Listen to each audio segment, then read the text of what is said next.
Ô Glaucio, vamos iniciar, assim, tem muita gente que não te conhece, né, não sabe de onde você veio, da sua trajetória, o que que você já fez, né, por onde você já passou, né, sabe um pouquinho do seu trabalho como vereadora e o seu trabalho na assistência social. Como que você iniciou, a sua carreira antes de entrar na política? Olha, não parece, Eu sei mas que eu você tenho trabalhou com orfanatos, com uma série de coisas. isso. Eu, na verdade, não parece, mas eu vou fazer 60 anos agora, né. Em novembro eu faço 60 anos.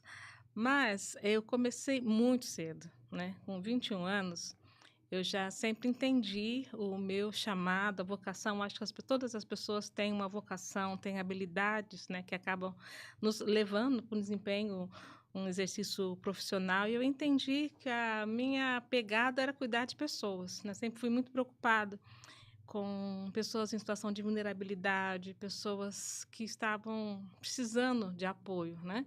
Então eu já fui fazer a minha formação profissional nesse sentido, com esse objetivo, né. Uhum, Então com 21 anos eu já me formei como assistente social e fundei aqui em Ribeirão Preto comecei a trabalhar com crianças de rua, tiradoras de cola, trombadinha, na época a gente falava, né, uhum, que praticavam, pequenos furtos aqui no centro da cidade. E desse trabalho com os meninos na rua, aqui em Ribeirão Preto, com a ajuda de um pastor evangélico, o pastor José Remígio, que agora está em Campinas, nós montamos uma casa-lar para esses meninos, entendendo que essas pessoas precisavam de uma família, né, uhum. um modelo de família, né. Muitos estavam na rua, nas drogas, por questões de violência, de abuso, físico, abuso sexual.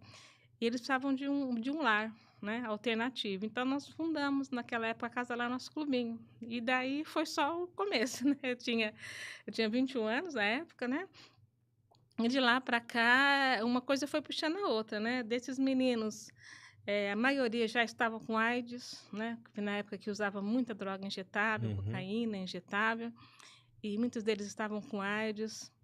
E junto com outros pastores da minha igreja, nós montamos uma casa de apoio para pessoas com HIV/AIDS, a Casa de Apoio Missão HIV-Vida, onde essas pessoas que estavam no HC, assim, em estado terminal, o HC precisando de leito, não tinham o que fazer com aqueles pacientes. Então nós montamos essa casa e muitos desses pacientes eram encaminhados para lá em parceria com o HC. E desse trabalho também com as crianças num orfanato, né, que a gente chama, na verdade, a casa de acolhimento, institucional, nós sentimos a necessidade de falar com as famílias, né, com essas mulheres que precisariam de apoio, de melhorar suas condições de vida, ter uma oportunidade de reinserção no mercado de trabalho, sair daquela dependência dos benefícios sociais, dos programas sociais. Então nós montamos um projeto no Maria Casa Grande, de qualificação ou requalificação profissional dessas mulheres, que está funcionando até hoje. E aí foram vários, né, na verdade, se eu for ficar a noite inteira falando desses projetos, foram mais de 16 projetos, uma coisa vai puxando a outra, né. Uhum.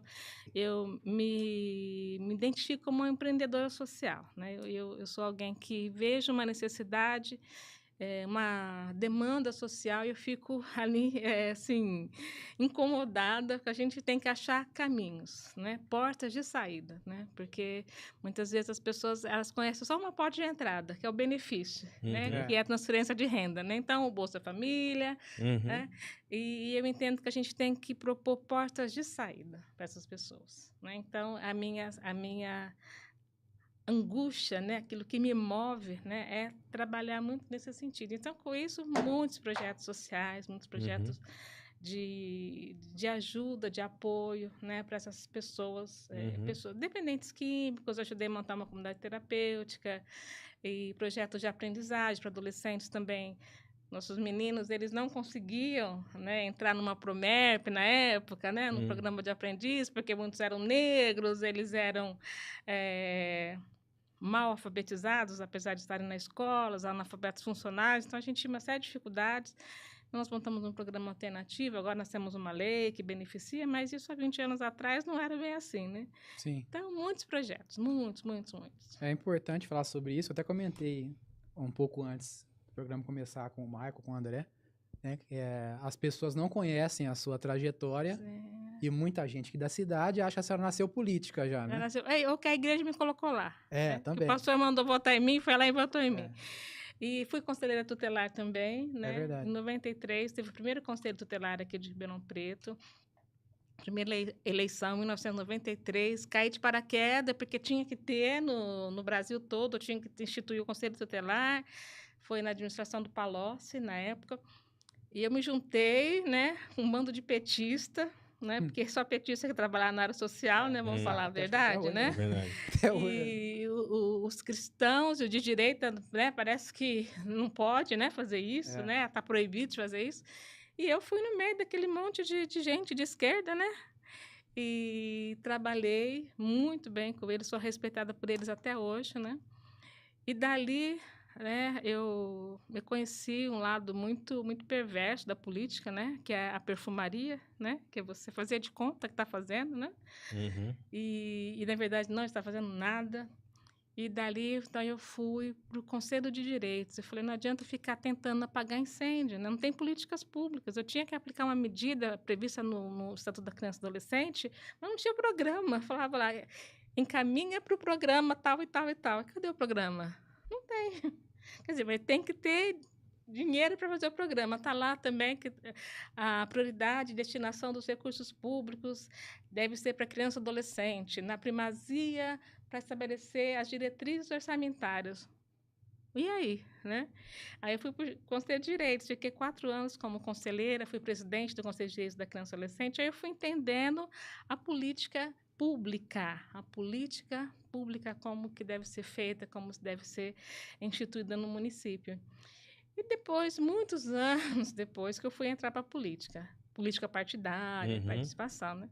Mas eu venho de uma construção mesmo, né, de um trabalho social, de uma caminhada, né, aí dentro do mundo que ninguém quer estar, né, que é dos mais vulneráveis, dos mais necessitados, dos mais espoliados, né, e alguém que é conservadora, né, que entende, né, que a gente tem que olhar para esses, mas sempre buscando uma porta de saída. E tem princípios que a gente aprende que a gente tem que levar para a política, né? E é isso que eu tentei fazer ao longo desses anos. E como é que você lidava? Porque assim, eu faço essa pergunta como é que você lidava, porque quando eu comecei a ter contato com esses problemas sociais, quando eu atuava como assessor parlamentar, que era um mundo que eu não enxergava, que eu não via. Aqui em Ribeirão Preto, né? Tem na região, tem, mas aqui eu não parecia que estava do meu lado e eu não via. Né? Problemas de famílias que falta alimento, isso eu acho que não é novidade para ninguém. Né? Mas o que me chocou muito foi quando eu tive contato com problemas de famílias, de mãe que se prostituía para suprir sua necessidade com drogas, e mães e pais que prostituem os filhos. Isso, e aqui em Ribeirão, e tem muito isso. Muito. Né? Para mim isso foi um choque. Né? E parece que você desde os seus 21 anos, né, lá quando você começou, você sempre teve contato com isso. Como é que você trabalhava isso na sua mente, até na questão espiritual? Que para mim foi um grande choque, né? Principalmente quando a gente vem com a questão, com um ideal, falando, não, essa questão de assistencialismo tem que acabar, é uma grande porcaria, só prende as pessoas na questão de ficar preso em benefícios, né? Mas aí quando você se depara com a realidade, você vê que é um mundo que existe e que não é tão simples assim. Não é tão simples. Agora, voltando para o cerne até da nossa Constituição, né? Ele coloca que a família é a célula máter da sociedade. Então, nós temos que voltar os nossos olhos para a família. Toda política pública, social, educação, saúde, assistência, esporte, cultura, lazer, trabalho, tem que ter o olhar voltado para a família. Como que você pode fortalecer a família? Como que você pode reestruturar a família? Não é só assistir a família, Hoje, o que a gente percebe foi um desmonte tão grande da família, né, em todos os sentidos, né? Tem uma questão cultural, né, ideológica cultural, né, que a gente percebe que é tirar o direito, né, da função parental, dos pais exercer a função parental, é um pilar, mas existe uma questão também do próprio abandono, né, que a família teve que sofrer por conta das dificuldades financeiras, materiais. Hoje, a mamãe, ela tem que passar o dia todo fora de casa, deixar o filho numa escola, né? E esse filho está à mercê, né, do quê? Do abandono afetivo, moral, né? Porque a família, ela passa valores, né?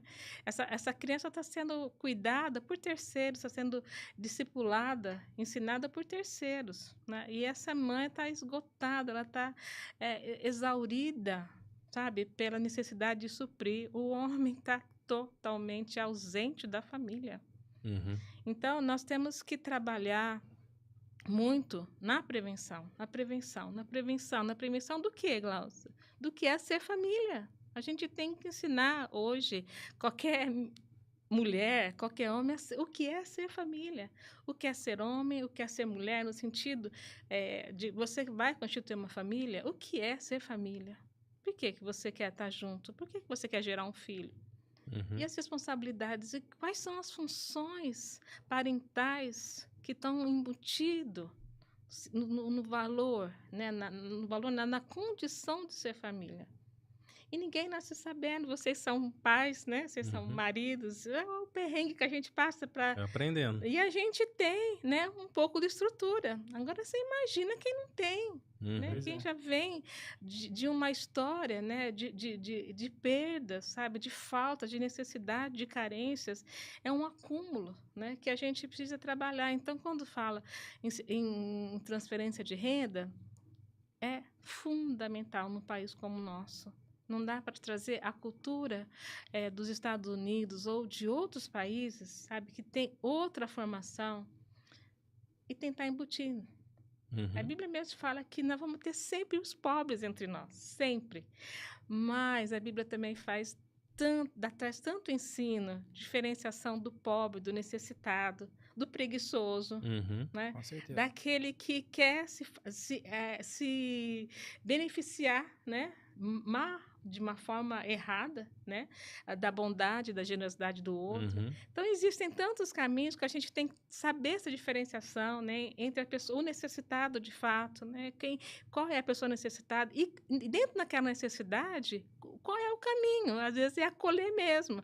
Às vezes é dar um emprego, né? Às vezes as pessoas não têm condições nem de ter um emprego. Onde ter um emprego, se precisa da saúde dele, tem que trabalhar as questões até de princípios. Às vezes você arruma um emprego para o cara, não tem condições, porque não entende a necessidade. Eu lembro quando a gente começou no Maria Casa Grande. Por que eu fui para Maria Casa Grande? Porque eu trabalhava com as famílias de meninos que pediam na rua, né? E que foram retirados, né, pelo Poder Judiciário, porque estavam ali, né, em situação de mendicância, fazendo uso de droga e tal. Mas aquelas famílias, como que elas viviam? Elas vendiam o reciclável ali no dia, um pouco tomava na pinga, né? Um pouco comprava uma comida ali, beleza. Aí foram para uma casa que tinha que pagar aluguel uma vez por mês, tinha que pagar água, luz. Uau! O que eles falam? Não, tia, nós vamos vender, nós vamos embora. Eu falei, não, vamos se organizar. Né? Olha, agora aqui você tem que guardar dinheiro, então você não vai poder. Não é assim, você gastar tudo. Não, você tem que guardar todo mês, toda semana. Todo mês você vai ter que pagar. Ir lá na caixa pagar a prestação. R$60, mas tem que pagar. Não vai poder fazer gato, não vai poder, tem que pagar, senão vai cortar a água. Então, vamos nos organizar? Como que a gente pode fazer? Então, foi nesse sentido que a gente foi para lá. Porque o pessoal, alguns, quando a gente chegou, já tinha vendido a casa. Tinha voltado lá para a comunidade. Falei, ai, meu Deus. Não sabe lidar com a economia básica. Não sabia, Exato. sabe? Então, assim, são coisas que a gente tem que... Aí entram, né, as políticas públicas no sentido de dar esse suporte. Aprender a usar banheiro. Chegava lá, nós estamos usando banheiro, tia. Aonde? Do lado do vaso sanitário. Eu cheguei a pegar a casa que eles tinham feito. as necessidades do lado do vaso sanitário. Não sabia usar o vaso sanitário. Que Então, situação. assim, Ribeirão Preto, Uhum. capital do agronegócio. E a gente tem isso. Pois é. Uhum. Temos mais participações aí.